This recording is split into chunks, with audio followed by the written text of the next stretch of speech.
Bueno, buenas noches.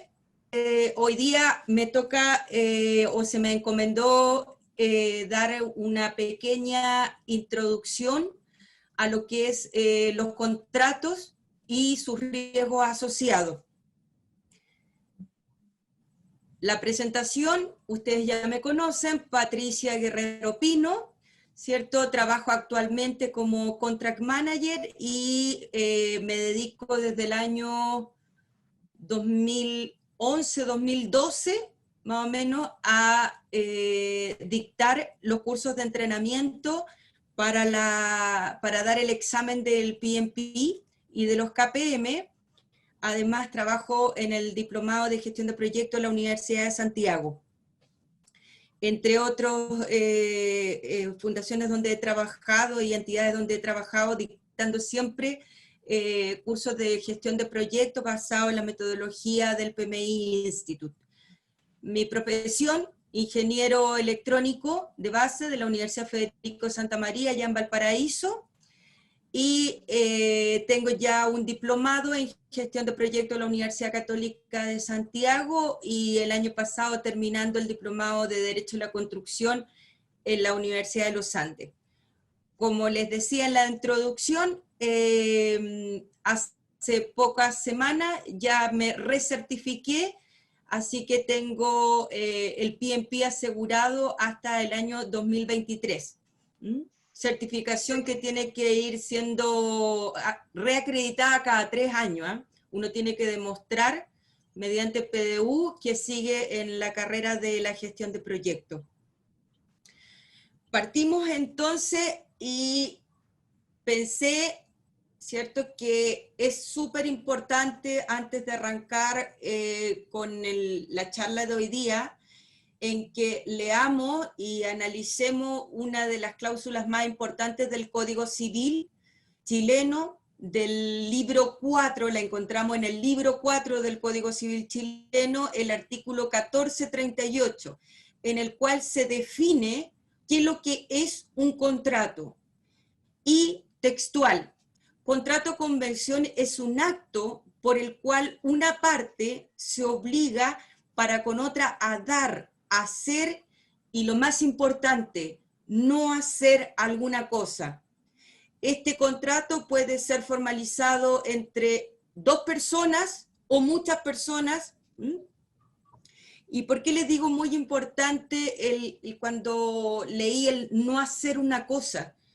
He participado en bastantes reuniones, webinars, haciendo análisis y estudiando el por qué los contratos fallan, por qué tenemos tanto conflicto, por qué tenemos tantas resoluciones a través de árbitros, de conflicto entre las partes que no logran ser resueltos. Y una de las causas que se repite, y yo diría que es la que tiene la mayor importancia o que se ve presente en prácticamente la mayoría de los arbitrajes, es porque no quedó completamente claro en el contrato que no había que hacer. Dedicamos mucho tiempo a verificar y hacer un check de lo que está incluido, pero no nos dedicamos un minuto a dejar una parte en el contrato, en un anexo, lo que sea, especificando qué está fuera de los límites del contrato y qué es responsabilidad de tercero o incluso del mandante que tiene que entregar algún entregable, valga la redundancia, que yo pueda completar mi obligación. ¿Cuándo, desde qué minuto existe un contrato? Y también esto viene desde el código. Un contrato existe, tal cual como lo indica, desde que el aceptante comunica por escrito al oferente que acepta su oferta, lo que ocurre con la adjudicación o con una carta de intención, lo que ocurre primero. Por lo tanto, ¿cierto? Esta definición que tenemos en el Código Civil dice que el contrato no parte, ¿cierto? O no tiene su inicio desde la fecha que se firma el contrato mismo. el contrato parte desde el minuto en que se llega a un consenso entre las partes mediante la aceptación de la oferta. ¿Mm?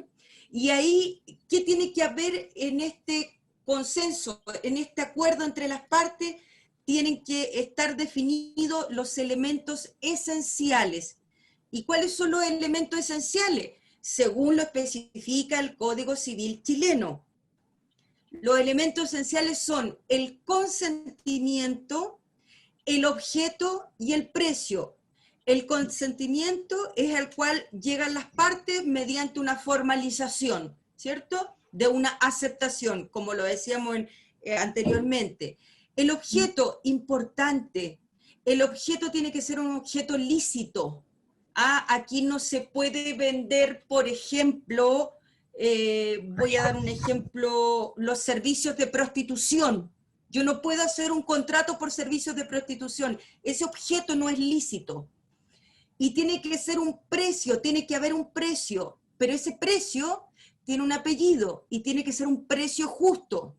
Yo no puedo hacer un contrato, ¿cierto?, en que vendo un objeto lícito o un servicio lícito por un precio que no sea justo. No voy a vender un auto, un Alfa Romeo, no puedo firmar un contrato de un Alfa Romeo que cueste $1. O no puedo vender una propiedad que son 10.000 hectáreas en $10. Precio justo. Y de la misma forma, por la cota superior. Entonces, consentimiento, objeto lícito y precio justo. Cualquiera de estos tres elementos esenciales que no se cumpla puede llevar, ¿cierto?, legalmente a que el contrato sea nulo o se solicite su nulidad. ¿Qué valor agrega formalizar un contrato?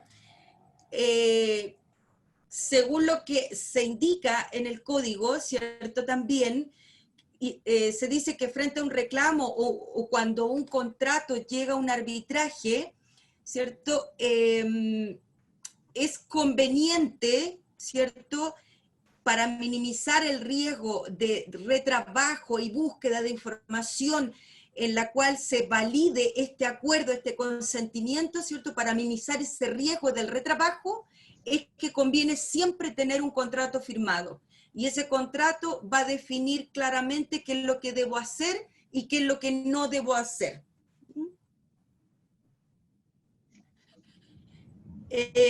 Proyectos y versus riesgo. También viene muy apegado lo que es la definición del PMI Institute en lo que es un proyecto, un contrato, ¿cierto? Todos los proyectos son riesgosos. ¿Por qué? Porque son emprendimientos únicos con diferentes grados de complejidad. No hay ningún proyecto ni ningún contrato que sea igual a otro. ¿Por qué? Porque todos y cada uno de ellos están expuestos a restricciones distintas. No hay gemelos. ¿Y cuáles son estas restricciones? Las restricciones son del alcance, qué debo entregar en una calidad especificada, en un tiempo de ejecución específico, en un budget acotado, con recursos humanos, equipamiento y materiales, que no para todos los proyectos y para todos los contratos van a estar 100% disponibles. Y riesgos, que los vamos a ver más adelante, riesgos categorizados en varias áreas. Y suposiciones al tiempo que responden a las expectativas de los interesados. ¿Quiénes son los interesados? Todos los organizaciones o personas que se ven o se sienten, ¿cierto?, impactados positivo o negativamente con el éxito del proyecto. Es la definición de stakeholder que la traemos desde el PMI Institute. Las organizaciones van a, dependiendo de cada una de ellas, ¿cierto?, de su cultura, ¿cierto?, van a definir qué tan adversas o pro a los riesgos van a ser. Así que ahí tenemos que evaluar la organización en la cual nosotros estamos desempeñando o ejecutando nuestro proyecto. Tipos de contrato, ¿cierto?, según la forma de compensación y el riesgo que hay entre cada uno de ellos. Van a depender en base a 3 criterios, que son el precio, la cantidad y el costo. Entonces, en grandes rasgos, porque hay combinaciones de estos 3, pero en grandes rasgos van a ser 3 los tipos de contratos asociados al riesgo, de la forma de pago. El primero va a ser el de suma alzada, que es en el que trabajamos principalmente los que vamos al área de la construcción. Suma alzada o precio fijo, ¿cierto? ¿Quién es el que toma el riesgo? El contratista. ¿Por qué? Porque él recibe desde el mandante una ingeniería de detalle alta, así una definición del alcance muy alta, a nivel de ingeniería de detalle. Y el vendedor, que es el contratista, ¿cierto?, va a tener que ponerle valor a ese contrato. Pero la responsabilidad queda en el contratista. Aquí el mandante aceptó esta oferta y nosotros vamos a tener que sernos responsables de cualquier riesgo que se manifieste en la ejecución del proyecto. Precio unitario, se comparte el riesgo. ¿Por qué? Porque el contratista lo que va a tener que hacer es va a tener que ponerle valor a un itemizado que es entregado por el mandante. Por lo tanto, hay un riesgo compartido en términos del valor de este contrato. La definición de la ingeniería, ¿cierto?, o del alcance, la vamos a calificar como media, porque puede haber una variación en el alcance, por eso que se define como media. En el de suma alzada no, porque en el de suma alzada se considera que todo incluido. Gasto de contrato lo vamos a utilizar, pero solo cuando tengamos una urgencia en la ejecución de un servicio. ¿Quién toma los riesgos? Claramente los toma el mandante, porque nosotros vamos a contratar, ¿cierto? En ejemplo, en contratos de servicio HH, servicios del tipo IT, mucho se ve el gasto responsable, o cuando tenemos que entrar en una parada de planta y que vamos a hacer un test de todo lo que es el sistema de control de un sistema. Entonces contratamos HH. El nivel de definición bajo, porque vamos a tomar ese recurso, vamos a tomar esa HH, ¿cierto? Dependiendo de la necesidad. Tipos de contrato también, ¿cierto?, se entienden o se subdividen según lo contratado. Y aquí yo no me voy a detener mucho, nosotros sabemos que hay contratos que encontramos solamente en la ingeniería, ¿cierto?, un tipo Fluor, de construcción, empresas solo que se dedican a la construcción, tenemos ingeniería y construcción, pero me voy a detener un poquito acá en el EPC. Y el EPC es los contratos que se están utilizando mayormente en el mercado hasta ahora, aun cuando tengo que decirles que el EPCM, ¿cierto?, como un contrato que se define como tipo colaborativo, ya está tomando bastante fuerza en las nuevas ejecuciones de proyectos. El EPC es un contrato en el cual el contratista adquiere la total responsabilidad de todas las fases de ejecución del proyecto, desde la ingeniería de detalle hasta la construcción, pasando por la adquisición de los materiales para la ejecución del proyecto. Por lo tanto, si ustedes se dan cuenta, en este caso, o en este tipo de contrato, ¿cierto?, que está muy bien definido en los contratos FIDIC, ¿cierto?, el contratista asume el riesgo total de la ejecución del contrato. Por lo tanto, vamos a tener un precio inamovible y cualquier alcance que modifique, ¿cierto?, este contrato solo va a poder ser ejecutado mediante una adenda, una modificación al contrato. Por lo anterior, ¿qué pasa en este tipo de contrato? Es que aquí no hay ningún incentivo a que el contratista, ¿cierto?, quiera ahorrar en el budget de ejecución del proyecto, que nos llevaría a una tendencia más colaborativa y que se podrían repartir algún tipo de ahorros entre mandante y contratista, o haya algún premio, o haya algún incentivo.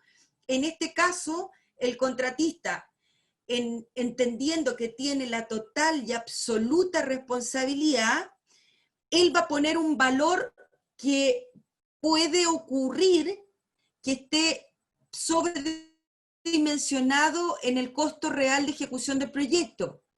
El tema está cuando el contratista no ha evaluado correctamente la cantidad de riesgos que pueden materializársele y que se le pueden llegar a materializar en la ejecución del contrato, y su budget total o budget final esté por sobre el budget inicial, lo que va a pegar directamente en el margen de utilidad de ganancia de este contratista. Aquí tenemos ejemplo súper importante y bastante recurrente en lo que es el área de la construcción, incluso lo he vivido personalmente, son que nosotros como contratistas, cuando hemos participado como contratistas, no nos aseguramos, ¿cierto?, que la información entregada por el mandante respecto a las condiciones del suelo sean efectivamente las que nos vamos a encontrar en el momento de la ejecución.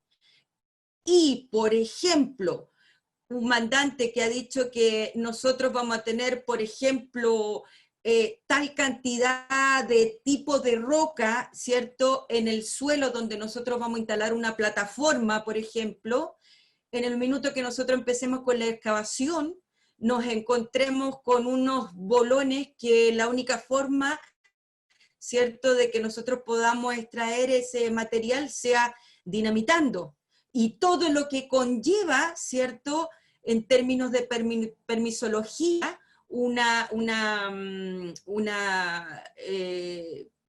¿cómo se llama?, trabajar con explosivos para poder dinamitar y partir esta roca, dónde la vamos a ir a copiar, en qué la vamos a sacar, la cantidad de budget y tiempo, ¿cierto?, que involucró esa materialización de ese riesgo de no haber, ¿cierto?, nosotros asegurado la información que nos entregaba el mandante, nos pega directamente en el budget de ejecución del proyecto. Y ojo, que al estar trabajando en un proyecto del tipo EPC, nosotros ante la materialización de un riesgo no vamos a tener mayores tiempos, y nos puede pegar directamente en el plazo de ejecución del mismo, mediante la aplicación de multas por parte del cliente.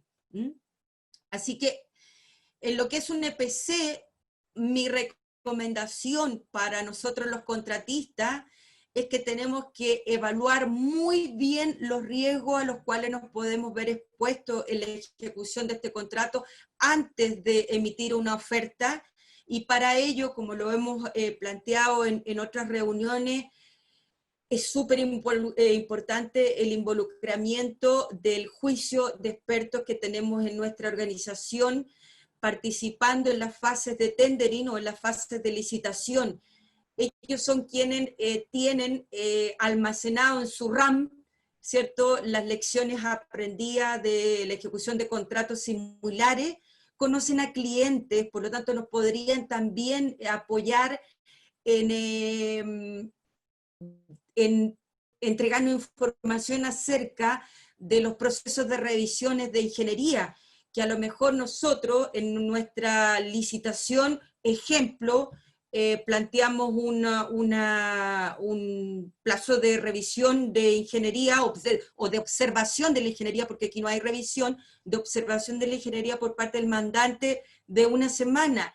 Y puede ser que un experto en la materia que haya trabajado antes con este mandante, ¿cierto?, tenga registrado que jamás se van a tomar una semana, que se toman tranquilamente 21 días.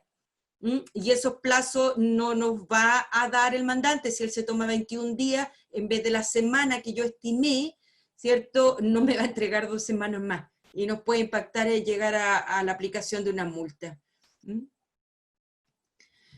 Según FIDIC, ¿cierto? Nos recomienda, ¿cierto? Que tengamos una categorización de riesgo, ¿cierto? Que al menos, ¿cierto? Cubra estos 7 puntos. ¿Qué es lo que dice FIDIC, perdón. FIDIC define que el éxito de un proyecto de construcción dependerá del gerenciamiento estratégico de los riesgos. Y como lo indican mucha literatura y muchos libros, incluidos todos los libros que tiene FIDIC, ¿cierto? Con recomendaciones o guías para la estructuración de los contratos, es que los riesgos tienen que quedar en manos del que mejor o tenga la mayor capacidad para gestionarlos.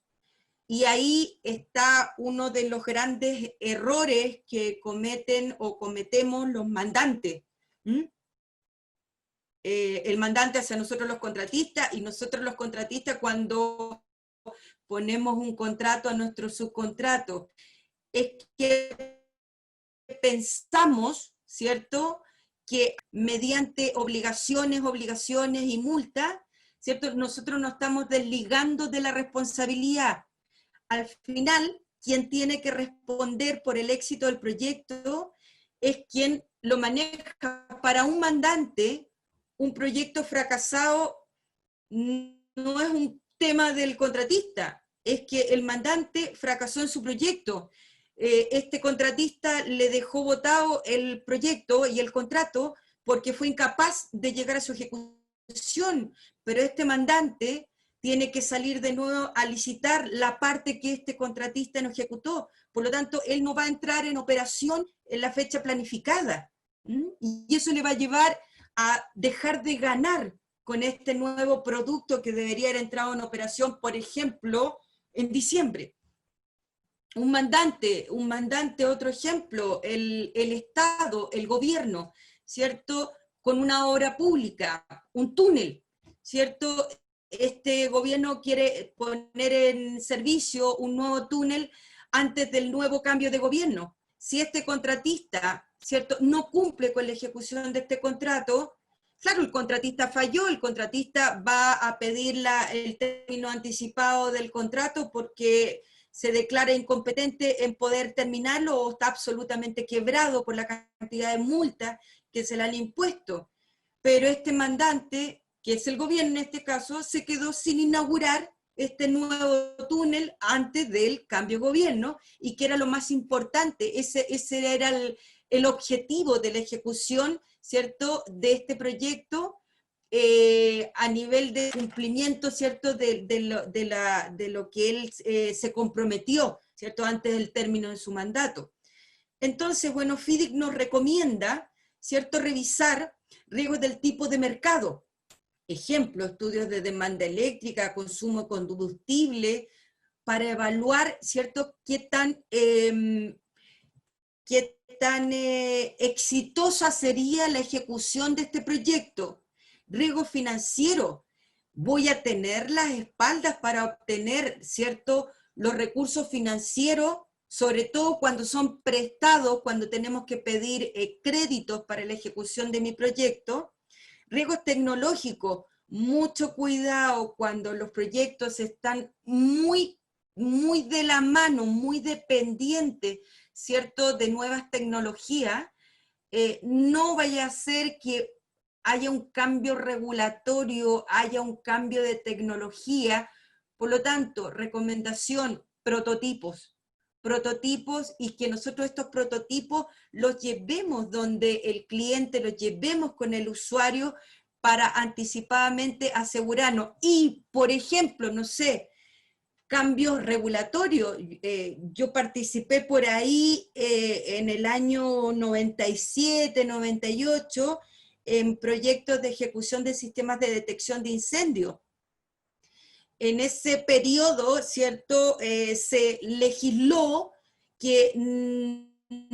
legisló súper restrictivamente en lo que era almacenamiento de cabezas radioactivas que eran las cabezas radioactivas que tienen los detectores de humo iónico. Por lo tanto, la mayoría de los proyectos cambiaron rápidamente y se cambió una tecnología, ¿cierto?, de termovelocimétrica, ¿cierto?, por temperatura, y ya no se utilizaban cabezas radioactivas en estos detectores de partículas de humo. Entonces, un cambio muy radical.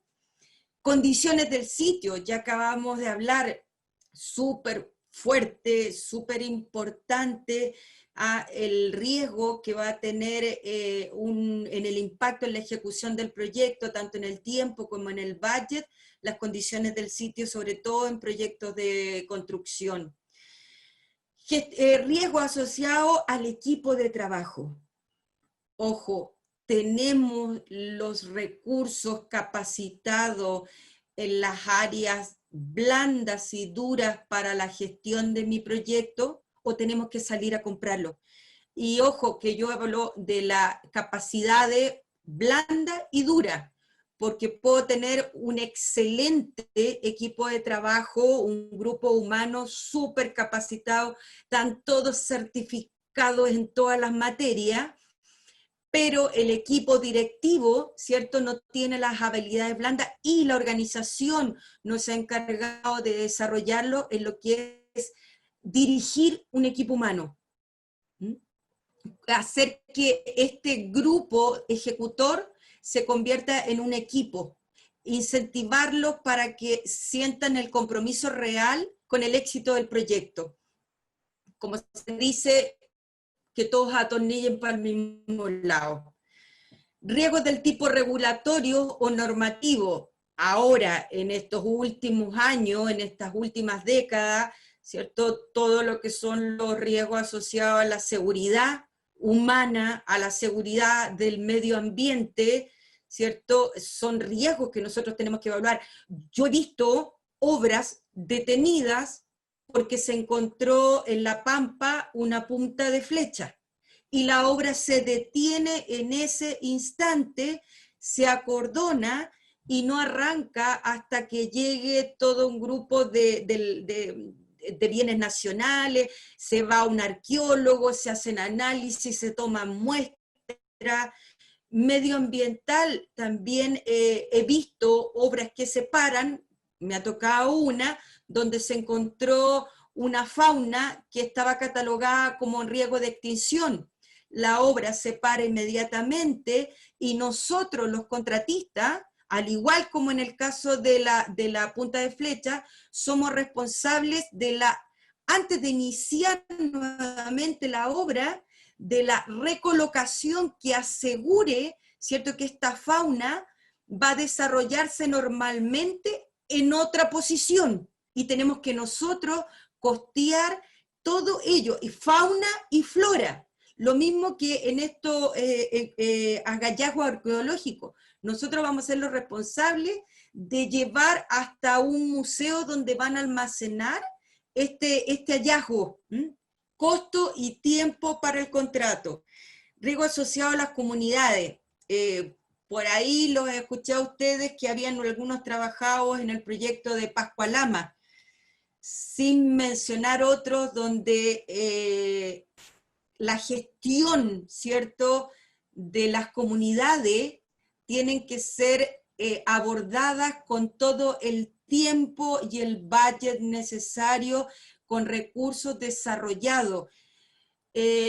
Un contrato, un proyecto puede ser perfecto, ha evaluado todos los riesgos los cuales se puede ver enfrentado, va a tener un cuidado único, ¿cierto?, dentro de su planificación, ha planificado, valga la redundancia, un cuidado único del medio ambiente y cada una de los tesoros de estas comunidades indígenas.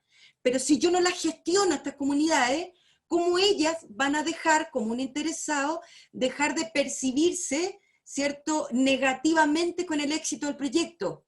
La única forma que ellos pasen a sentirse afectados positivamente con el éxito del proyecto es mediante la gestión, es ir donde ellos, es saber comunicarme, es informarle, es no esperar que ellos me llamen o que ellos hagan una protesta o una huelga, me paren el camino, me quemen un camión, me incendien la instalación de faena, para que yo vaya a explicarles que sí voy a cuidar su tesoro que puede ser su cementerio, que lo voy a recolocar en una zona que les va a permitir poder seguir manteniendo la venta de tomates si es que ellos se dedicaban a vender tomate.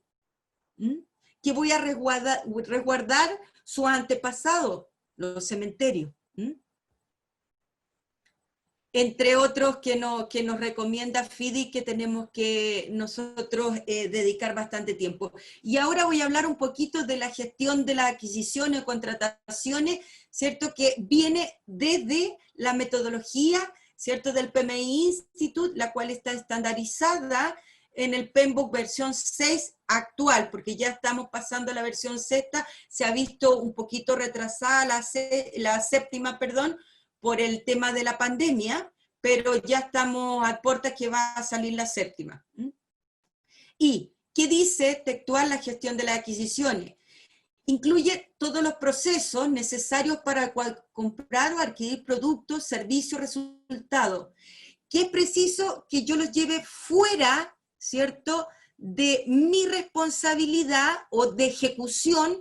¿Por qué? Porque no tengo, ¿cierto?, el know-how, el equipamiento, los talleres, la experiencia, ¿cierto?, para poder materializarlo yo. Entonces llevo estos paquetes de trabajo fuera de mi contrato, los compro.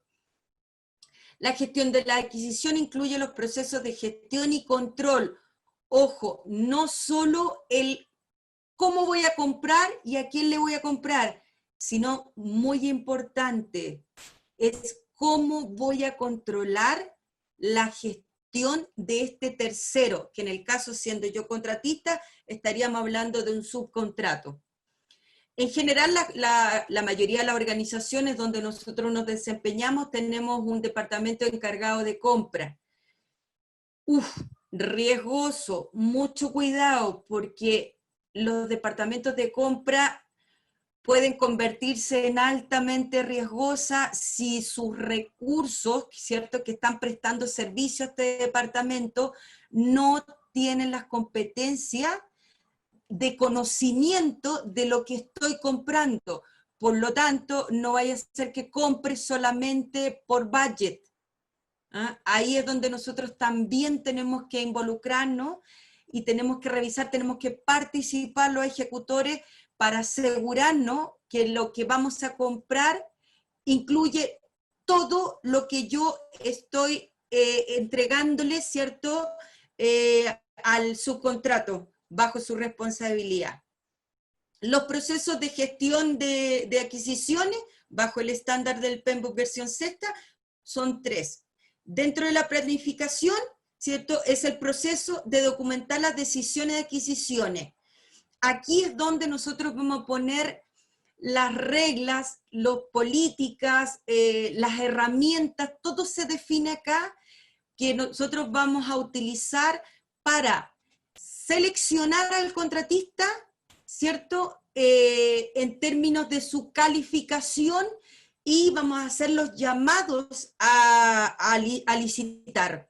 Aquí donde vamos a preparar los paquetes de licitación, tanto técnicas como comerciales, para que solamente recibamos, ¿cierto?, respuestas de contratistas que estén, entre comillas, ya precalificados. Por ejemplo, no sé, una forma de calificar, ¿cierto?, quienes pueden ofertar o no, podría ser la solicitud de boletas de garantía de un cierto monto, ¿cierto? Si este contratista no tiene las espaldas para ir a buscar al banco, ¿cierto?, una boleta de garantía de tal monto, ¿cierto?, es que ya tenemos un filtro, ¿cierto?, de quiénes van a ser los oferentes. También pueden haber filtros técnicos con los cuales se aconseja mucho pedir cartas de recomendación de otros mandantes a los cuales este contratista le ha prestado servicio, ¿cierto? O entregable, o ha materializado entregables del tipo del que yo le estoy encomendando a estos oferentes. Después ya en la ejecución vamos a efectuar las adquisiciones. ¿Y a qué se refiere con efectuar las adquisiciones? Es aquí donde se reciben las ofertas, ¿cierto? De los oferentes, valga la redundancia, de los quienes van a hacer mi subcontrato, y yo voy a evaluarlos, pero más que evaluarlos, es que yo me tengo que asegurar mediante entrevista, y yo me tengo que asegurar, ¿cierto?, que el contratista ha incluido todo lo que yo le estoy encomendando. Es mi responsabilidad. Luego que el contratista entiende, tiene claro que su oferta incluye todo, ¿cierto? Lo que está incluido dentro de esta solicitud de oferta, yo voy a elegir y voy a poner voy a generar el consentimiento mediante la emisión de una carta de adjudicación o una aceptación de la oferta de este. Aquí es donde se materializa el consentimiento del objeto lícito y, ¿cierto?, del precio que va a valer este objeto. Luego ya en el monitoreo y el monitoreo y control de la ejecución del proyecto, nosotros vamos a controlar, así se llama el proceso, las adquisiciones. ¿Mediante qué? Auditorías. La herramienta para controlar las adquisiciones es la auditoría, y la auditoría no es simplemente ir recibiendo un informe de avance del subcontrato. Eso no es auditoría. Auditoría es ir nosotros con el subcontrato y asegurarnos de su avance y cumplimiento del entregable en la calidad que nosotros le hemos especificado. Por ejemplo, exigirle que tiene que ejecutar pruebas FAT. Por lo tanto, esas pruebas, nosotros vamos a ir a su fábrica, vamos a ir a su planta, y antes de que salga este producto, ¿cierto?, al sitio de la obra, nosotros nos vamos a asegurar de que el entregable cumpla con la calidad especificada en los requisitos del producto del proyecto. El PMI también nos aconseja, ¿cierto?, o nos ofrece, ¿cierto?, la alternativa de utilizar una herramienta que se llama la RBS, muy parecida a la WBS, que es la descomposición hacia abajo del producto del proyecto, ¿no es cierto?, en paquetes de trabajo. Aquí lo que hacemos es el riesgo, ¿cierto?, lo vamos desagregando. Leo por acá. La estructura de descomposición de riesgo RBS enumera las categorías y subcategorías dentro de las cuales se pueden manifestar los riesgos. La principal ventaja que tiene utilizar la RBS es que nos controla o nos recuerda, ¿cierto?, cada una de las áreas de riesgo que tienen que ser analizadas y evaluadas. ¿Qué es lo que es evaluar un riesgo o cuál es el procedimiento que nosotros vamos a aplicar en cada uno de estos riesgos? Los vamos a identificar, los vamos a calificar en términos de su probabilidad de ocurrencia e impacto, vamos a cuantificar su materialización, y una vez que nosotros cuantifiquemos la materialización de este riesgo, vamos a obtener ese budget límite que vamos a nosotros a utilizar. Digo budget límite, no necesariamente se tiene que ocupar todo el monto de la cuantificación del riesgo, ¿cierto?, para implementar planes de respuesta. ¿Planes de respuesta de qué tipo? De tipo aceptación, mitigación, transferencia, o evitar simplemente y sacar este riesgo, ¿cierto?, del ambiente de la ejecución del proyecto. Como lo dice en el segundo párrafo, todos los proyectos van a tener distintos riesgos, pero sí es muy importante y se aconseja utilizar la RBS porque ella nos controla a que no nos queden riesgos sin evaluar. Aquí tengo un ejemplo. Al igual que lo indica FIDIC, vamos a tener riesgos, ¿cierto?, del tipo normativa, del tipo mercado, asociado al cliente o al mandante, de comunicación, eso es gestión, tecnología, no nos vayamos a quedar con una tecnología obsoleta, de requisitos, ¿cierto? Ahí tenemos que involucrar al cliente, al usuario, de calidad, también el cliente y el usuario, de estimaciones, mucho cuidado cuando vamos a comprar, ¿cierto?, un entregable a un subcontrato o el mandante hacia nosotros los contratistas, el riesgo de no utilizar estimaciones independientes. ¿A qué se refiere ello? Para minimizar el riesgo de que se nos venda una cosa, ¿cierto?, en un precio que es inferior al real necesario para la materialización de este entregable en la calidad especificada por el cliente, conviene, en algunos casos, ¿cierto?, que nosotros debamos de realizar una estimación independiente, que nos permita rápidamente reconocer cuando un contratista está vendiendo muy por debajo de la calidad especificada, el entregable que le estoy encomendando, y rápidamente ahí me tengo que asegurar como mandante de que él entendió realmente lo que tiene que incluir, ¿cierto?, dentro de este proyecto. Los riesgos, ¿cierto?, que se aconseja, ¿cierto?, como una buena práctica que nosotros tenemos que evaluar durante la planificación de las adquisiciones, ¿cierto?, es riesgos del tipo, ¿qué contrato voy a utilizar? Dependiendo de la definición del alcance, suma alzada, precio unitario, reembolsable. Riesgos de hacer o comprar, ojo, tomen de aquí, utilicen la RBS, perdón, la WBS. La WBS lo que hace, desagrega el proyecto en paquetes más pequeños, que nos van a permitir identificar qué paquete de trabajo es conveniente sacar y comprar afuera.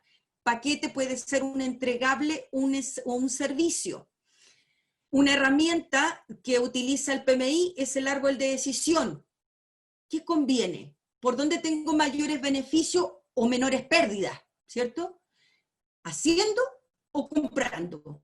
¿Modificando o creando un entregable nuevo? ¿Ah? La planta me va a rentar, ¿cierto?, a futuro. Mayores ganancias. Si yo construyo una planta, ¿cierto?, de una fábrica nueva, o modifico y actualizo la existente. El riesgo, ¿cierto?, si mi organización posee o no un proceso formal de compra.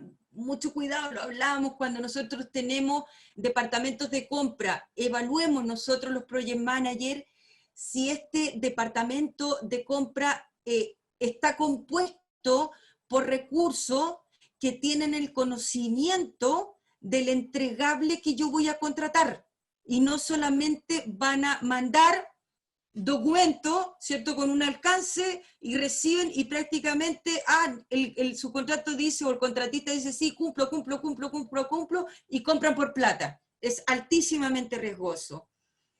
También el tiempo tomado por la organización en el proceso de contratación.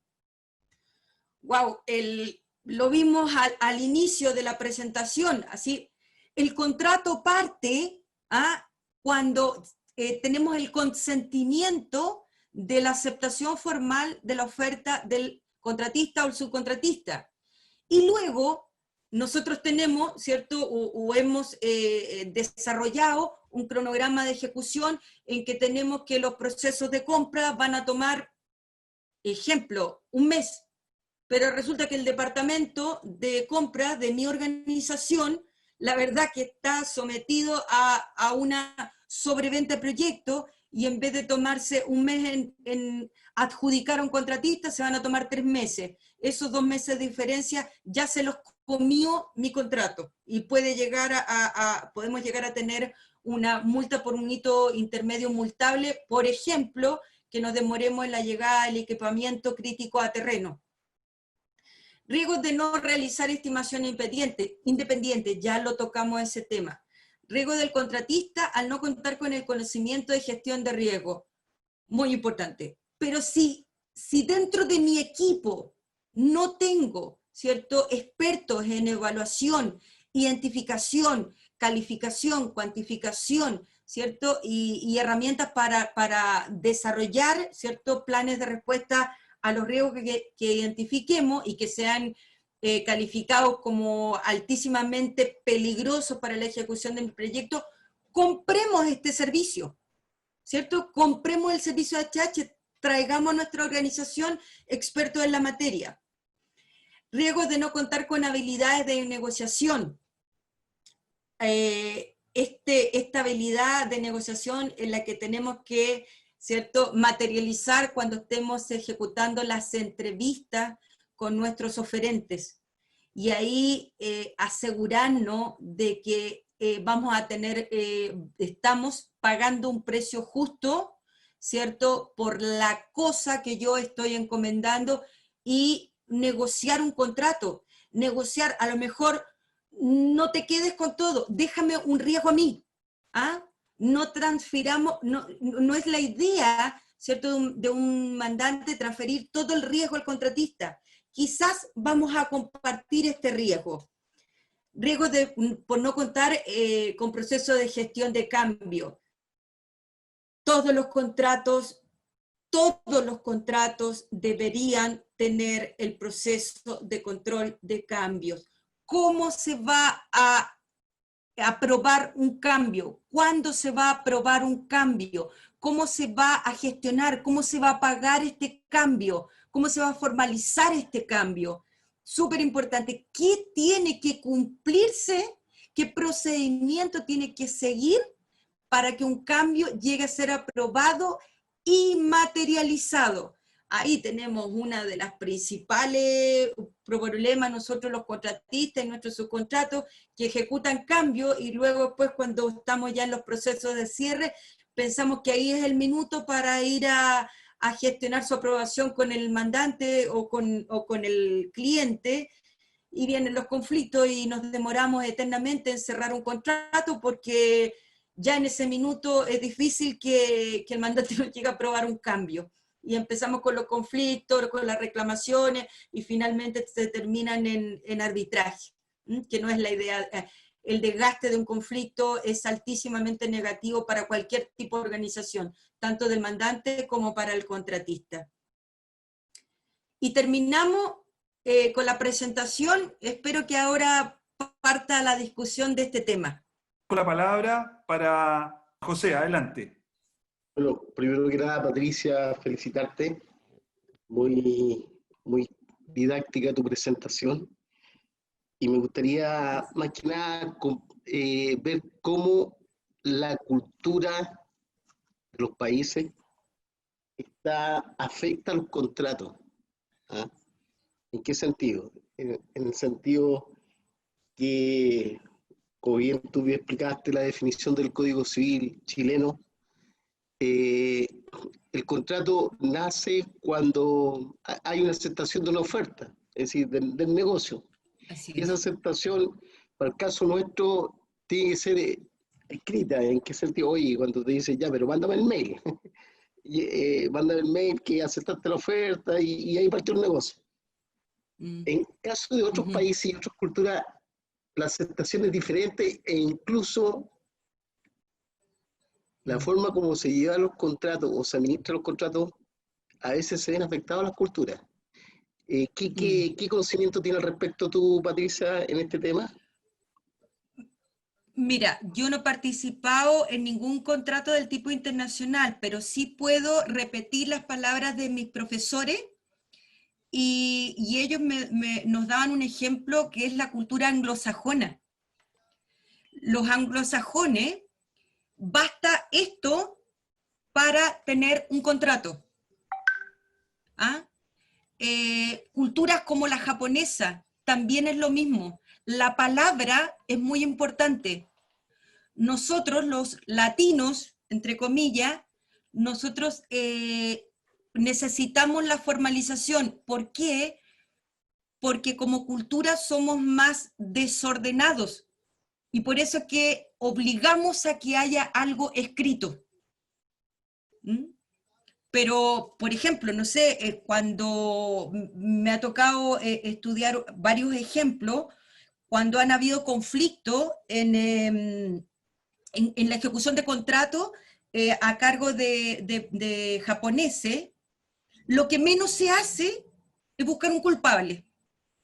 Primero se resuelve el tema en conjunto mandante con el contratista. Y luego, ¿cierto?, se ve quién es el que va a tener la responsabilidad o va a asumir el tiempo, el budget. Nosotros no. Jorge. Sí, lo que pasa es que, y lo comentamos en la webinar anterior, de que es tan distinta la cultura entre los latinos y los países desarrollados, llámese anglosajones, es que, por ejemplo, el Lean está fomentando los contratos relacionales o colaborativos, como los llamamos Patricia la otra vez. Lo que aquí estamos muy lejos, porque en la idea del colaborativo o relacional es compartir tanto los riesgos como los beneficios. Aquí Así todavía es. estamos en pasarle todo el riesgo y no todo el beneficio. Así, de hecho, Jorge, aquí en Chile ya se están ejecutando, se han ejecutado proyectos bajo la modalidad del EPCM, y el EPCM, bajo la metodología FIDIC, es un colaborativo. Aquí en Chile los EPCM no tienen nada de colaborativo. Así es.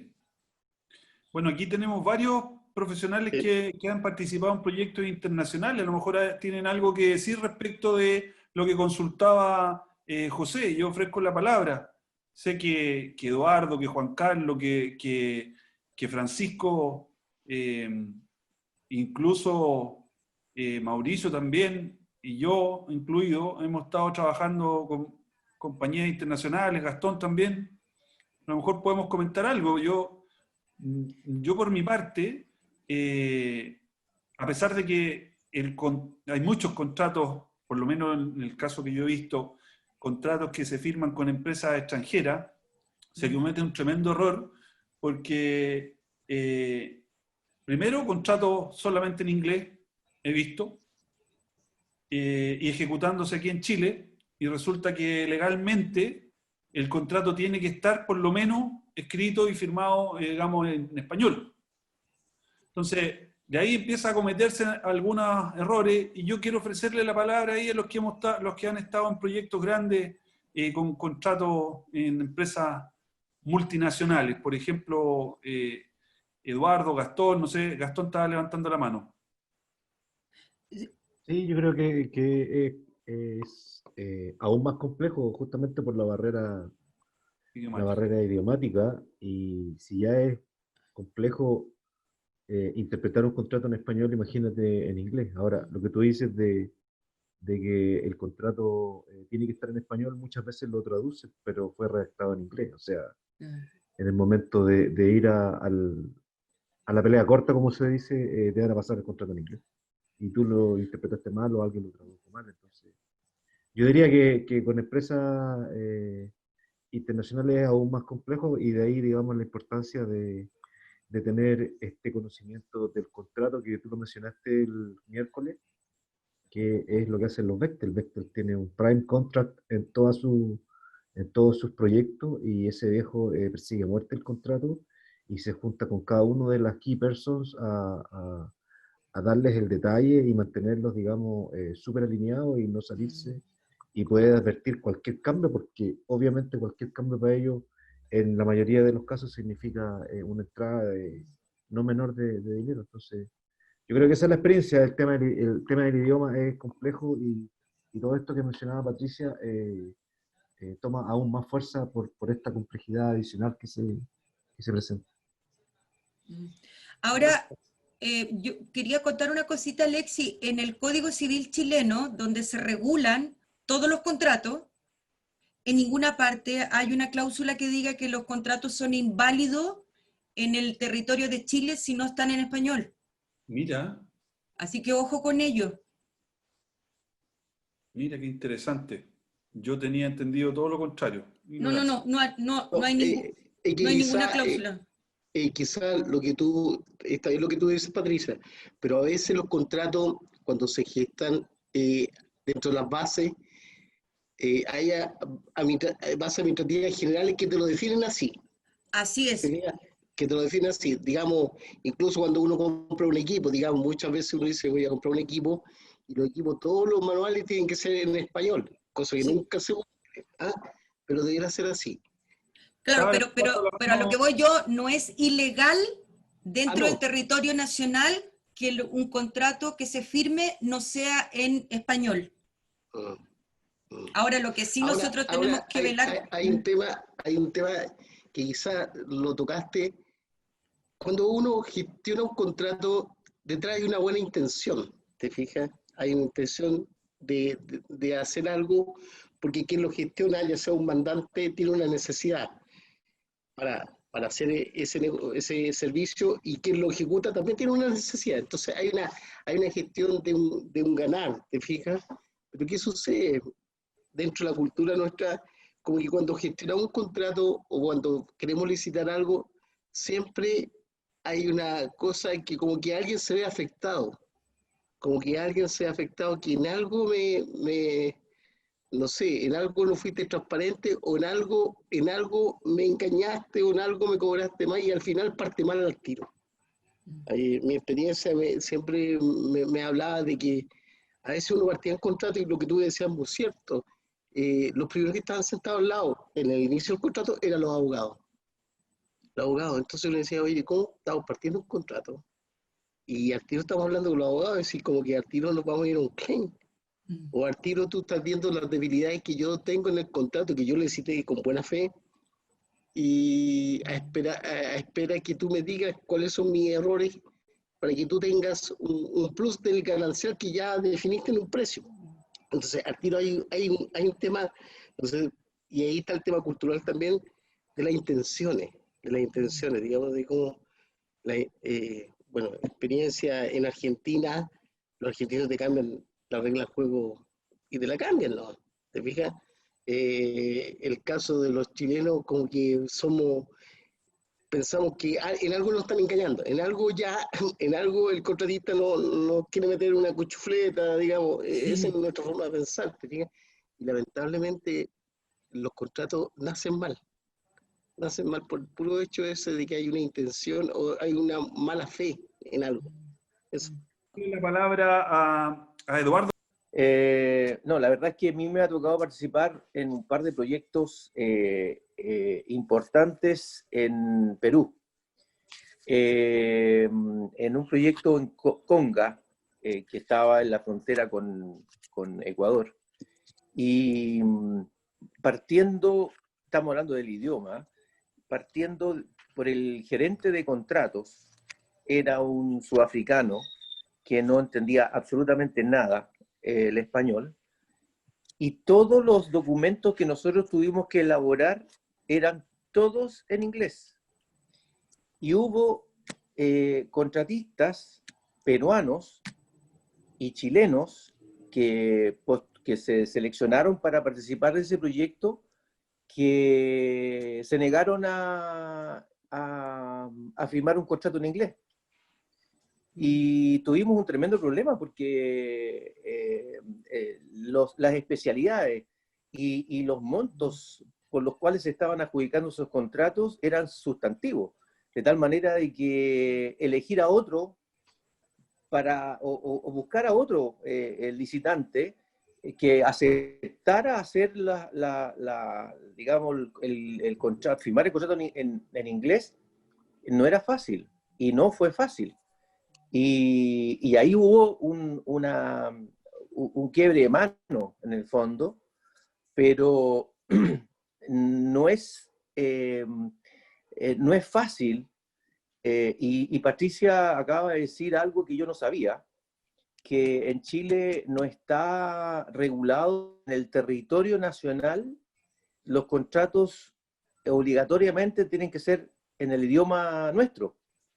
Si no está regulado, obviamente los contratistas extranjeros o internacionales tienen ventajas sobre los nativos. Y eso es una dificultad no menor. Pero, creo que eso... Pero lo que yo he visto, que en tiempos atrás nosotros nos veíamos enfrentados a que el mandante que venía de afuera nos imponía un tipo de contrato, pero ahora son las empresas muchísimo más colaborativas y ya en las bases se están fijando el idioma de la ejecución del proyecto. Mira, yo el último proyecto que estuve fue en Alto Maipo y era inglés. Mira. Y esto fue hace un par de años atrás. Mira. Entonces, era inglés y no hubo caso, digamos. Todos era ridículo muchas veces que teníamos que participar de reuniones en inglés hablando todos español. Sí. Bueno, o sea, eso no era ridículo. Entonces, es un tema, no, por eso digo, un tema no menor. Y es una barrera importante, porque cuando tú estás elaborando especificaciones técnicas, bases, todo lo que conlleva un contrato en inglés, cuando tu idioma nativo es otro, obviamente uno hace todo el esfuerzo posible para elaborar. Nosotros teníamos que elaborar las bases, llamado a licitación, todo en inglés, todo en inglés. Entonces, era una barrera importante. Creo que eso digamos, es un poco el comentario que yo puedo aportar a esta reunión. Gracias, Eduardo. Francisco estaba levantando la mano ahí. Sí, a mí también en lo personal me ha tocado trabajar con contratos en inglés, pero básicamente es porque las empresas que van a prestar el servicio, que vienen desde otras latitudes, ¿cierto? Se sustentan en departamentos que los apoyan. Los abogados, las áreas de administración, y son ellos quienes finalmente revisan los documentos y son quienes aprueban la firma o no firma del contrato.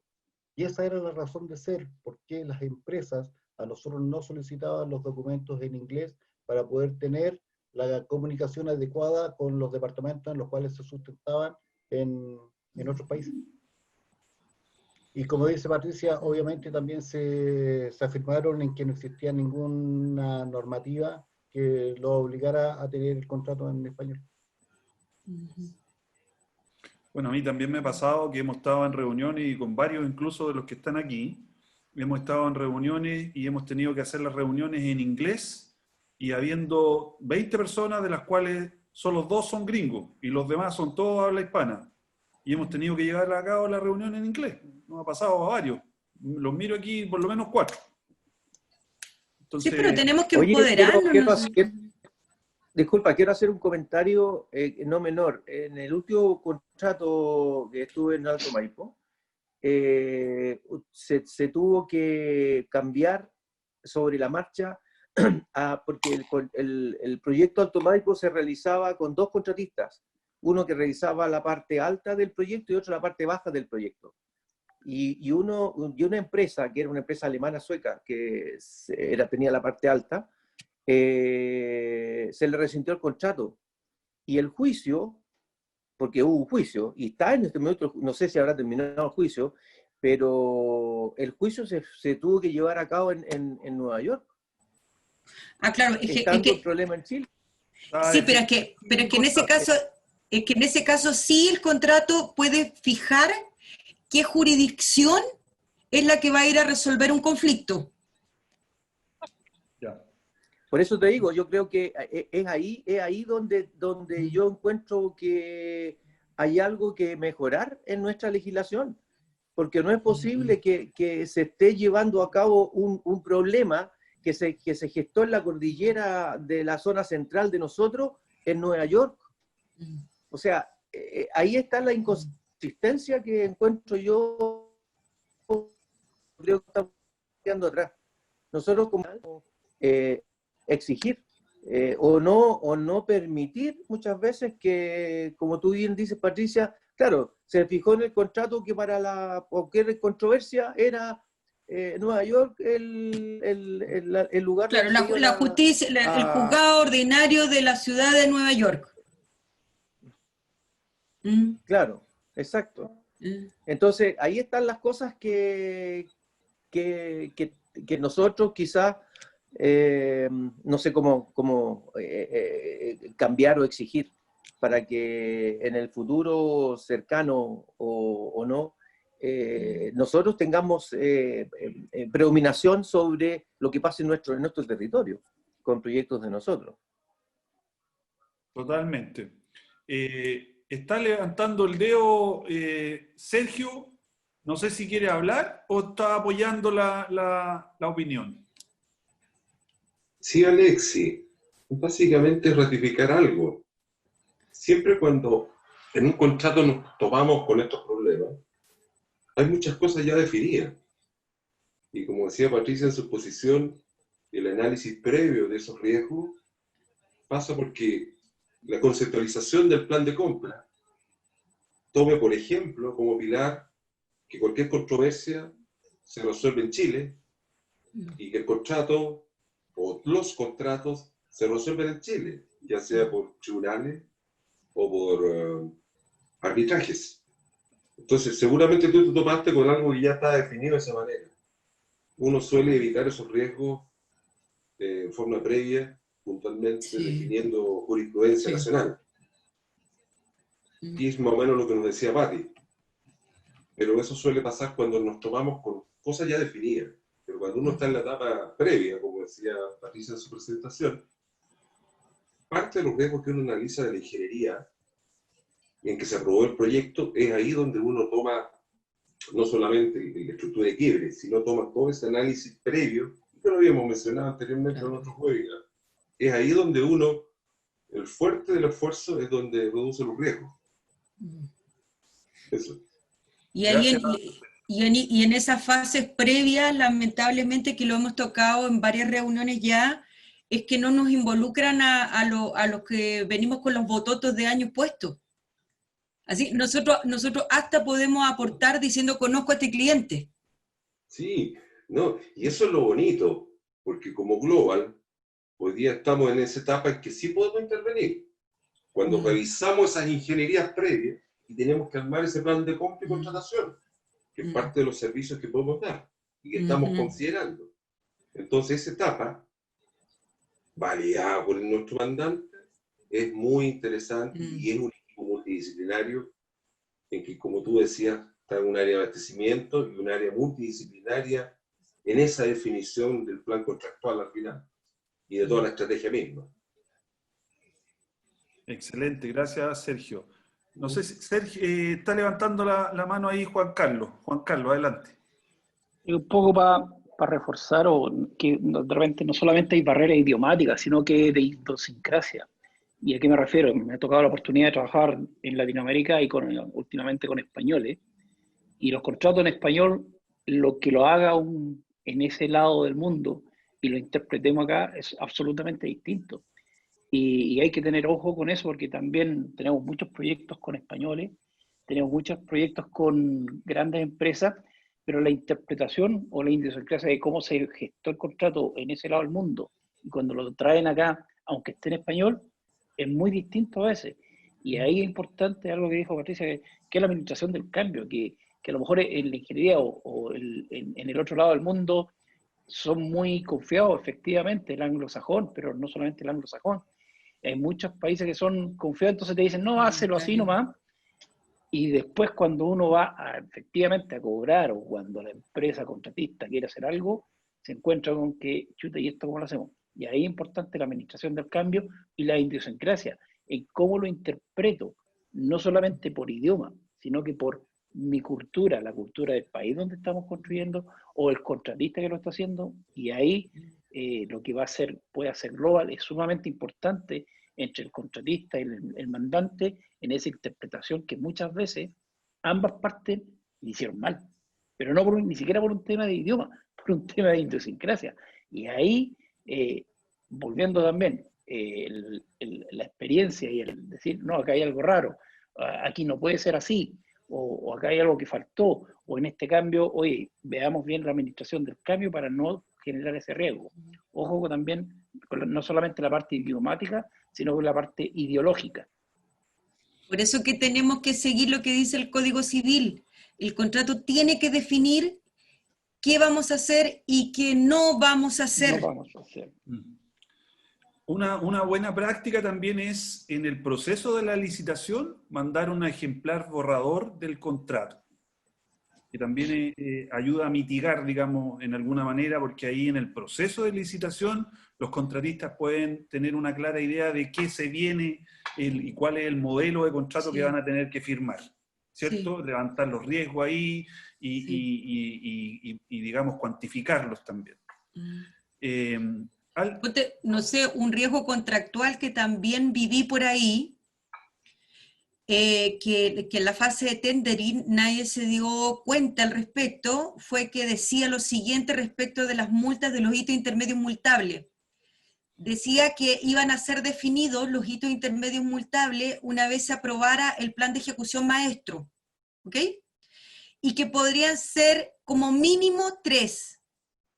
Resulta que cuando se firmó el contrato diciendo van a ser como mínimo 3, cuando se aprobó el plan de ejecución maestro, el mandante viene y nos manda una carta con 12 hitos intermedios multables. Así, no alcanzábamos a salvar uno y ya estábamos, pero que nervioso porque se nos venía otro encima. Eso al final revienta en que hay un equipo de trabajo que está no trabajando amablemente en la ejecución del proyecto porque trabajan asustados y eso es baja eficiencia. Totalmente, totalmente. Francisco estaba levantando la mano. Sí, era reforzar el tema de los borradores de contrato, que en las últimas experiencias que viví a cargo de proyectos con el área de abastecimiento, el área legales de la compañía, ocupamos mucho esa modalidad.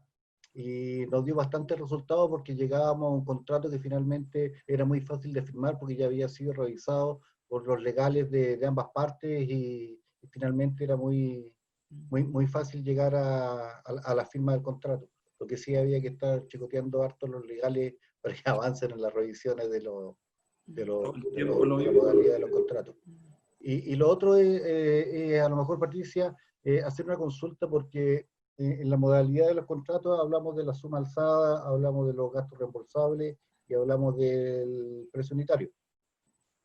Me tocó también un par de contratos tener los 3 en un solo contrato. Sí.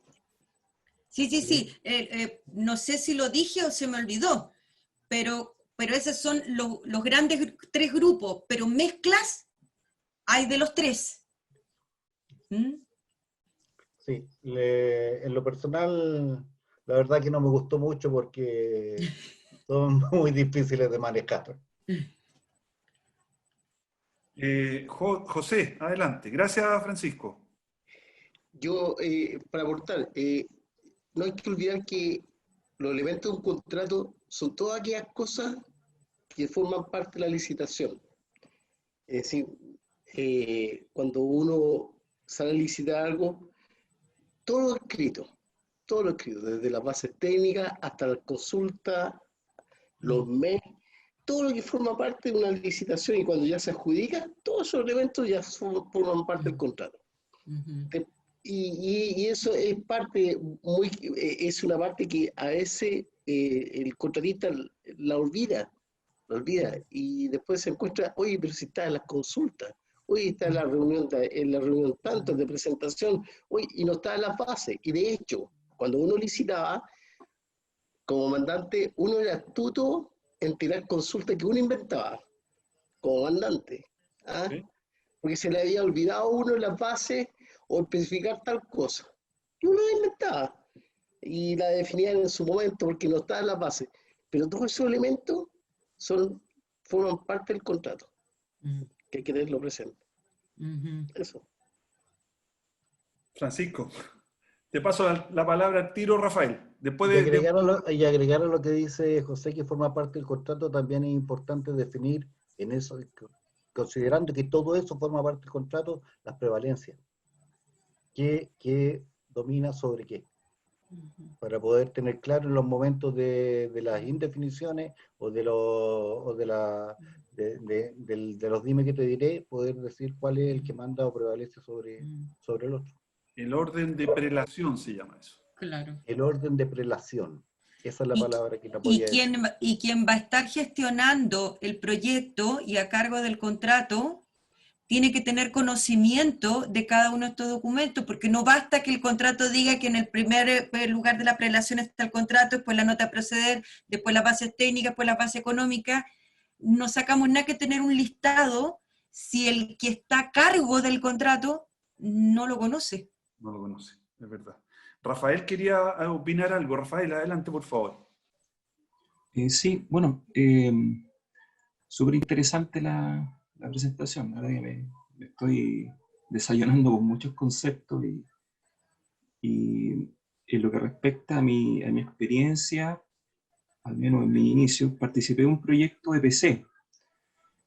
Y haciendo referencia a la presentación de Patricia, respecto de que en el fondo controlar los riesgos, o mejor dicho, repartir los riesgos más allá de que uno sea el responsable de todo, sino más bien en beneficio del producto final, que en el fondo ambos, contratistas y clientes, están interesados evidentemente en que el producto se entregue en paquetes, como sea.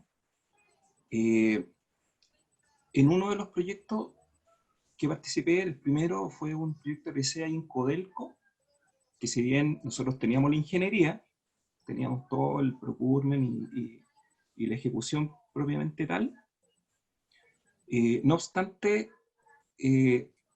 Codelco revisaba toda la ingeniería. Y ahí está un poco lo que tú decías, Patricia, que nos atrasaba. Pero, en definitiva, no era repartir el riesgo. Claro, porque seguramente el cliente quería, en términos de aseguramiento, revisar esa ingeniería. Y muchas veces se cambió, muchas veces cambiaban las condiciones, pero como un poco tangencial participaba en este caso el cliente. Seguíamos nosotros teniendo toda la responsabilidad y el riesgo, obviamente, de no salir en los plazos. Y fue parte aquella acción de parte del cliente que empezamos a tener problemas de improductividad, porque obviamente se paralizaban los frentes. Fue todo cobrable finalmente, pero creo que hasta se judicializó el contrato. Aunque no es la idea. Bueno, yo creo que es re importante ese punto de repartir los riesgos, pero responsablemente. Tomando, empoderándose ambas partes, y no solo el hecho de que no, lo estoy revisando por si acaso, para asegurarme, pero sigue siendo tú el responsable. Que ese es el tema, sigue siendo el responsable, y le repito, a mí me tocó una cláusula que se firmó de un contrato en que decía que si el cliente consideraba que la información para observar era compleja, él se podía tomar otro periodo más de 21 días para revisar.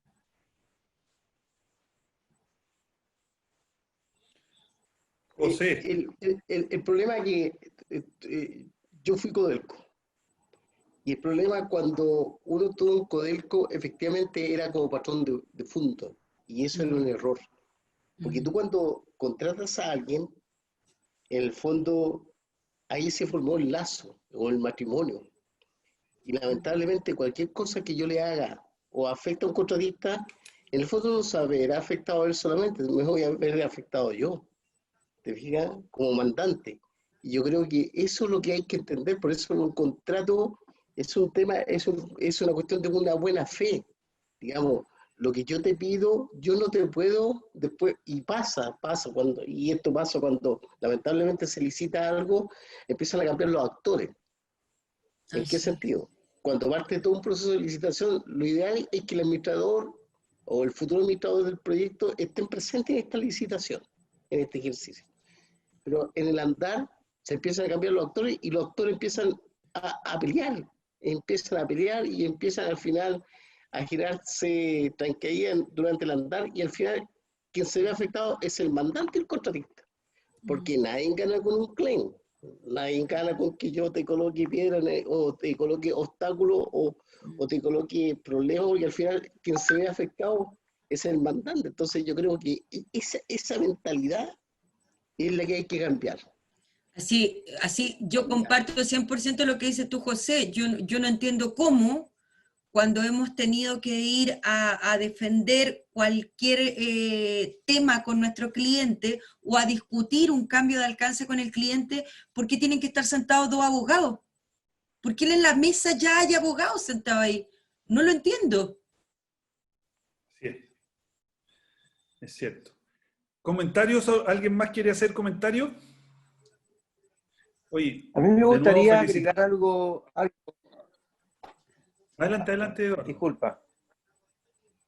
No, un comentario, ya que José mencionó que fue Codelco, yo también lo fui por varios años y me tocaba a mí estudiar los presupuestos oficiales de la compañía para los procesos de licitación. Y el último sobre que se abría era el sobre que uno entregaba, estaban todos los contratistas, se abrían todos los sobres y se abría el presupuesto oficial de la compañía. Y yo encontraba bastante riesgoso, porque yo siempre le decía al gerente de contrato, le decía, ¿cuánto es el porcentaje por sobre el oficial que la compañía puede adjudicar un contrato? 10%. O sea, cualquier presupuesto por sobre el 10% se declaraba la propuesta desierta. Pero en el sentido contrario, yo le decía, bueno, ¿y qué porcentaje se puede adjudicar por debajo del presupuesto oficial? Cualquiera. O sea, si el presupuesto oficial era 1.000 y un contratista cobraba 500, se le adjudicaba el contrato. Entonces, yo eso lo encontraba bastante riesgoso y me tocó a mí, en una de las oportunidades, que uno de los contratistas pasó este ejemplo, era la mitad del presupuesto oficial. Entonces, uno entra en la duda, porque bueno, estaban todos los contratistas, digamos, en la línea del oficial. Siempre hay un 10, un 15, 8, por ahí más o menos. Pero este contratista, un 50% más barato. Entonces, terminó la propuesta, se le adjudicó el contrato al contratista, o digamos, se le dijo que él era adjudicado y después venía el proceso de firmar el contrato y todo. Y yo me fui a mi oficina y revisé y llamé al contratista. Yo le dije, ¿por qué? ¿Cuál es tu problema? ¿Por qué tú llegaste 50% más barato que el oficial? Yo puedo estar equivocado, pero no un 50%.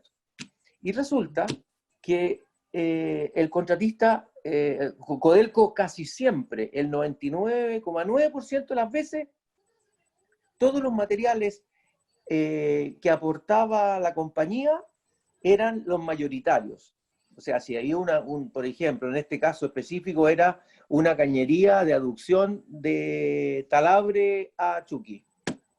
Y resulta que en esta oportunidad la cañería, que era una cañería de 24 pulgadas, era aportada por el contratista. Y el contratista siempre había una sección donde decía aporte del contratista, aporte de la compañía. Y el contratista obvió la cañería, dijo, no, la cañería es aporte de la compañía, pero no miró que en esa oportunidad el aporte de la cañería era del contratista. Imagínate lo que significó para el contratista tener que renunciar porque tenía dos opciones. Si renunciaba, le hacían efectiva la ley de garantía y un año castigo. Y si hacía la pega, iba a perder, podía hasta quebrar. Entonces, el riesgo del mandante, disculpa, sí. Dime, Alex. Disculpa que te interrumpa, pero según la experiencia que yo tengo, me parece que ahí alguien no hizo su pega, porque no es posible que le adjudiquen un contrato a un contratista que excluyó una parte importante del alcance. Así cuando abrieron el paquete técnico. No tenía que haber llegado hasta esa instancia, ese contrato, ese proceso. Tendría que haber quedado es lo mismo. ¿Perdón? Es que lo que pasa es que cuando se abre la oferta, se mira primero el aspecto técnico. El último sobre es digamos, la oferta económica. Y ahí en ese minuto tú no revisas digamos, si aporte o no a la cañería o no era el aporte de la cañería, sino que eran todos los documentos anexos, documentos técnicos, la boleta de garantía, etcétera, todos los documentos anexos, pero no así la revisión de la cañería en este caso, o del aporte. Yo hablé con el gerente de contrato, le dije, este contratista no lo va a poder hacer, aquí está el error, te lo dije, y bueno, el riesgo fue así la respuesta. El riesgo lo asumió el contratista y él verá. Entonces, tuvo que renunciar. Es un tremendo problema. No solo para el proyecto, no solo para el proyecto, para la empresa, para el proyecto, para todo. Totalmente. Pero obvio, pues imagínate lo que significó detener un proceso de una cañería que tenía que tirarse. Era una adopción, era un proyecto importante. Y estuvimos, no sé, no me acuerdo la cantidad de tiempo, porque se tuvo que todo rehacer, llamar al segundo, llamar al tercero, tuvimos que llamar de nuevo a licitación. Pero entonces, yo con todo respeto, Eduardo, con todo respeto, mi opinión ahí es, sorry, pero yo insisto, que con todo respeto, ahí alguien no hizo su pega, porque no se evaluó bien la oferta económica.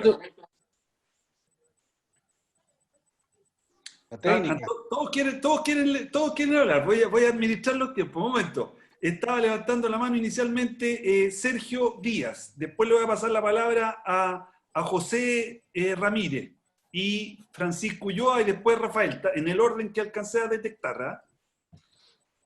Muy cortito. Coincido respetuosamente, don Alexis, también lo digo, alguien no hizo la pega. En la conceptualización de las bases, o en pedir la información técnica suficiente, o en analizar la consistencia entre lo técnico y lo económico, o ver en lo económico que no estuviera las platas de la cañería, en fin, alguien no hizo la pega. Puede ser desde el evaluador hasta el que hizo las bases, que no pidió la información mínima requerida para asegurarse que el proyecto no tuviera un riesgo de viabilidad. Eso no, con todo respeto, alguien no hizo la pega. Siguiente. ¿Quién había levantado la mano? José. Sí, efectivamente, yo, bueno, recuerdo que en los procesos de licitación, cuando uno evaluaba, siempre la parte técnica era lo más importante, y los gerentes de abastecimiento nos decían a nosotros, si ustedes dejan pasar a alguien técnicamente, porque puede entrar a lo económico, quiere decir que lo aceptaron. Y como efectivamente antes la oferta se abrían con sobre a vista de todos los colegas de la competencia, todos los contratistas, al tiro decía, este viejo abría la económica. Uno tenía que hacer un buen estudio económico, porque efectivamente ahí están las caídas. Las homologaciones, de repente había gente que no consideraba y tenían que empezar a homologar, y existían procedimientos que uno tenía que homologar con el precio, en caso de no haberlo ofertado, con el precio más barato de quien lo ofertó, ¿cachai? Pero siempre uno tenía que, en el fondo, revisar ambas ofertas, sobre todo la técnica, que era el sedazo que teníamos como técnico, nosotros decir, ¿esta empresa va o no a la apertura económica? ¿Te fijas? Pero efectivamente algo pasó ahí. Quiero aclarar algo, sí. Quiero aclarar algo, porque parece una aberración lo que estamos conversando respecto a este contrato en particular. Pero cuando se abren los sobres, la parte económica y la parte técnica, de control de proyecto, de programación y control se llamaba el área donde yo estaba trabajando, y ahí se detectó el problema de la cañería. Entonces, el informe que yo tuve que realizar, le dije, este contratista que salió primero económicamente, un 50% más barato, debiera, pero de contrato, porque yo en ese minuto no estaba en contrato, yo estaba en programación y control, en la subgerencia de ingeniería. Por lo tanto, el informe nuestro fue, este contratista no califica. Pero el área de contrato, a pesar de del informe que nosotros hicimos, igual le dijeron al contratista, señor, ¿usted hace o no hace la pega? Pero ¿Vale? yo, Entonces, cortito para aportar lo que uno de los riesgos que se nos aconseja evaluar cuando nosotros estamos analizando la factibilidad de un contrato, ya sea que voy a firmar o que estoy entregando un paquete, es que si yo tengo un departamento y un proceso de compra robusto. Aquí claramente se materializó un riesgo que el departamento de compra falló. Sí. Rafael estaba levantando la mano y también Francisco. Sí, bueno, sí, igual pienso que ahí alguien no hizo la pega. Ya, bueno, también el mismo caso de este proyecto, este PC, pero algo pasa con Codelco ahí, porque ya en ejecución de un proyecto, evidentemente las bases, los alcances, digamos, del contrato, principalmente de los suministros de aporte del cliente, suministro súper complejo, no solo por la logística, sino que había que mandar a fabricar un montón de cosas que supuestamente estaban en patio, digamos, de la minera. Resultó que en el minuto bueno, hubo que hacer reconocimiento de estos suministros y lo habían utilizado en otros proyectos. O sea, como que transforman estos patios de suministros de aporte en casi patios de salvataje, donde se necesita en una parte, sacan un spool, sacan una bomba, y después en el minuto que adjudican el proyecto para el cual esos suministros fueron concebidos, ya no estaban. Eso es igual complejo. O sea, claro, el contratista ahí tiene toda la posibilidad, digamos, de venderle el suministro, pero eso ya afecta al producto. Y como cliente también deben ellos contemplar ese riesgo, o sea, de que para el cual fueron concebidos, en este caso, los suministros,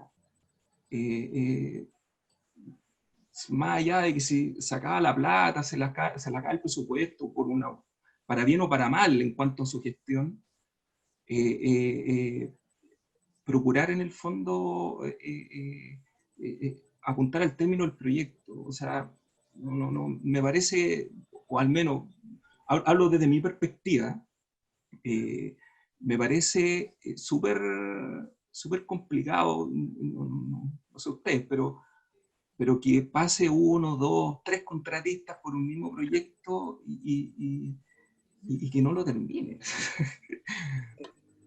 Desde una visión somera, digamos, de la realidad, o sea, no puede ser que venga un contratista, se le cae el presupuesto al cliente y se le acabó por una mala gestión, porque este contratista no se va a ir solamente con lo vendido, sino que con una solicitud de compensación de por medio, y así pasan y los proyectos quedan abandonados. Bueno, yo creo que es un tema ahí que también apuntando al tema de los riesgos, tiene que ser una cuestión súper compartida, creo yo.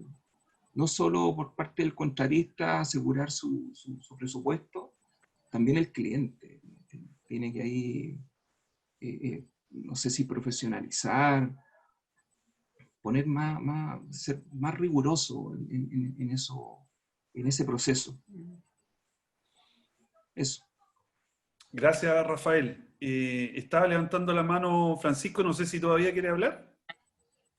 Sí, pues don Alexis. Sí, de acuerdo al tema o lo que plantea Eduardo, o sea, la respuesta está clara, es lo mismo que dijo Eduardo. O sea, recibíamos las ofertas hasta un 10% superior al presupuesto, pero hacia abajo no importa. Entonces, al final, aquí le traspasamos la responsabilidad a la empresa contratista, independiente del monto por el cual estaba siendo adjudicado. Y entonces, a mí me tocó participar. También estuve en Chuquicamata 6 años, para los que son de Chuquicamata. También anduve por allá 6 años, participé en el traslado Chuquicamata-Calama y otros. Y me tocó participar en ofertas que se abrían ahí sobre la mesa, delante de toda la competencia, y finalmente el que estaba más barato era el que ya se daba por asignado en la apertura del sobre. Y no existía más análisis.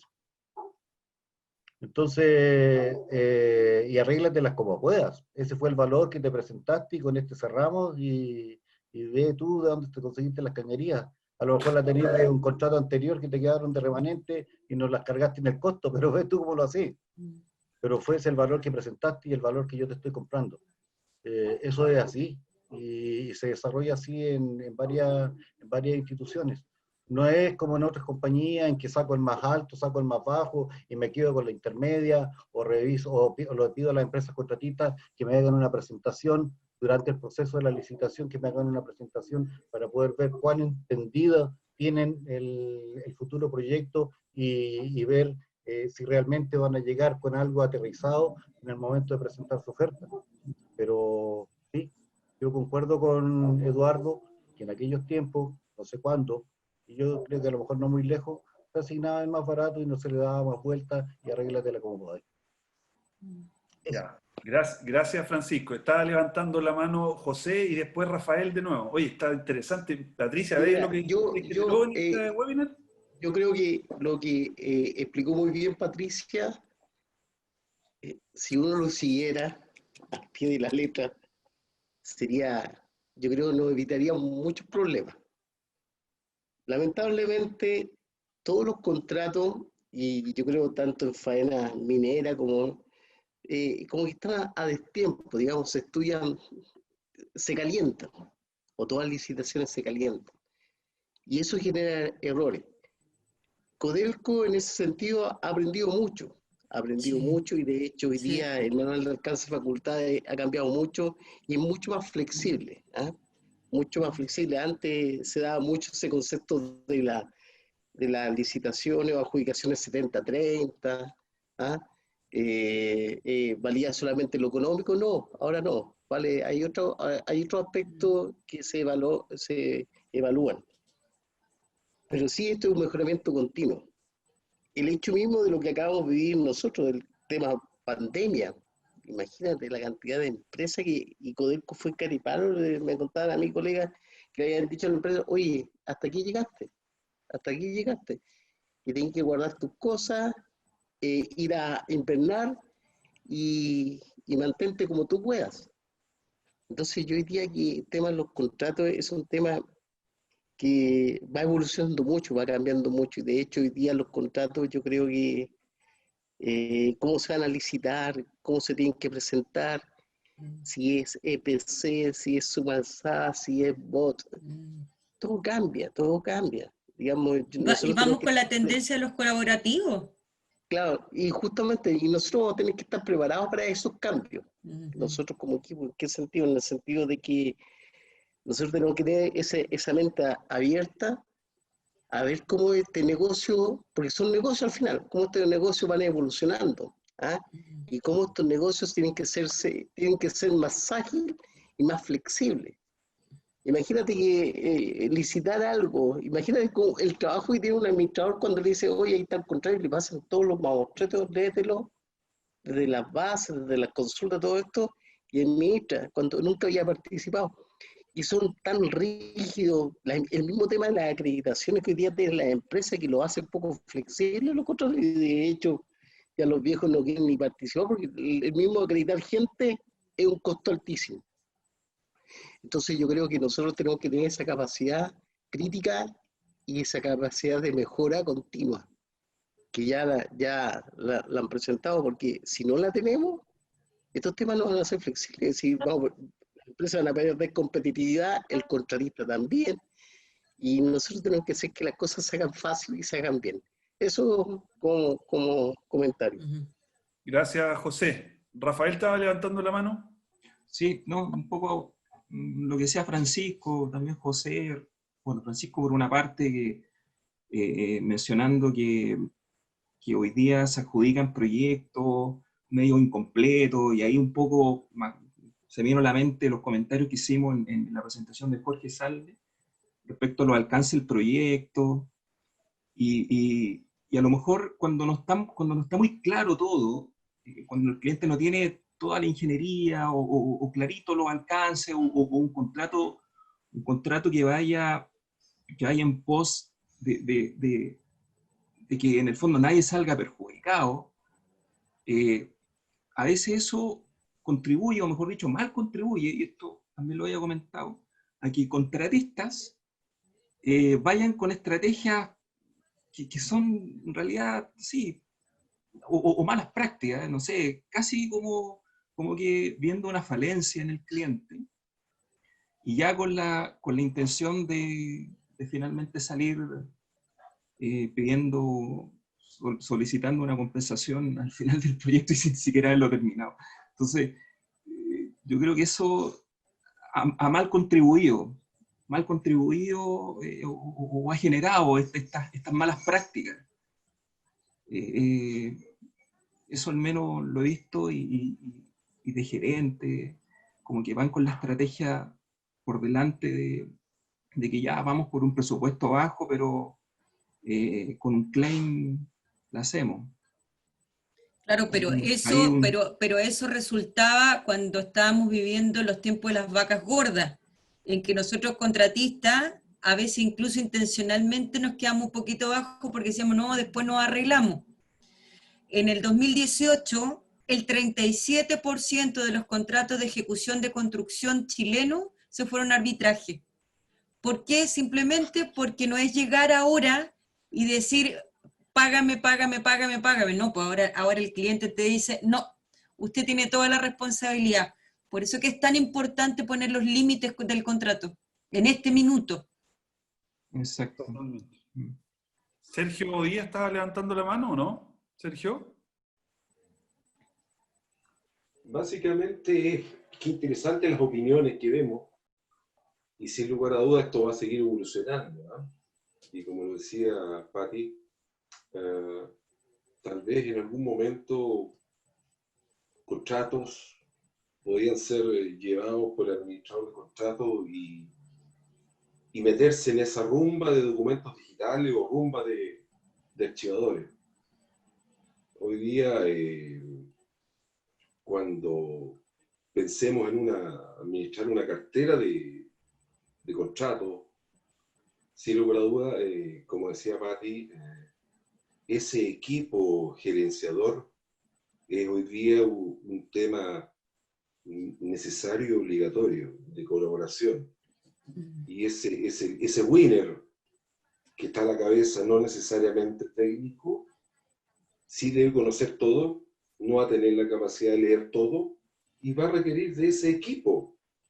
Así es. Va a requerir de ese equipo. Entonces, ese es un aspecto, yo creo que no debemos olvidar, que ya estamos en eso, y pensar en que esos equipos deben ser fortalecidos. Y especialmente como Global, cuando estemos con nuestros clientes, ese equipo multidisciplinario parte fuerte, y como mandante los primeros 45 días, que son los críticos de todo proyecto o contrato que estamos participando, ya sea en asesoría o en ejecución, van a ser los 45 días más críticos, en que es el momento en que echamos a andar la batería, y por otro lado, en paralelo, nos empapamos con mayor detalle y nos preparamos para ese control y esa ejecución de ese contrato, o esa cartera de contrato. O sea, yo creo que quería resaltar la idea de los primeros 45 días, y Bien. que es un equipo winner el que debe estar a cargo, no uno, porque no va a tener tiempo para leer y hacer todo, digamos. Y es tal vez ahí una parte ya aguas abajo, donde hay una gran cantidad de riesgos que podemos mitigar, ya sea como contratista o al mandante, o en la posición que podamos estar, digamos. los 45 días cruciales primero, y ese equipo winner de experimentados multidisciplinarios, que hoy día es necesario tener, ya no es un lujo, es necesario. Sí. Es tener una cartera de proyectos, un plan de compra, con mayores o menores complejidades, pero que hoy día requiere una visión de ese tipo. Entonces, esa idea quería cerrar tuya, Papi, que creo que es muy importante hoy día, como tú lo mencionaste. Así que te aprovecho de decir muchas gracias por la presentación, porque es exquisita y muy profesional. Te felicito. Muchas gracias. Gracias, Sergio. Bien, oye, qué interesante el tema. Yo sé que todos tenemos varios puntos de vista y es un tema, además, muy bien planteado por Patricia. De nuevo, darte las gracias, Pati. Muy bien elaborado, se nota tu despliegue en términos de pedagogía y de capacidad de transmitir claramente las ideas. Yo te felicito nuevamente. Da un gusto escucharte y que sobre todo que seas parte de este equipo, así que felices.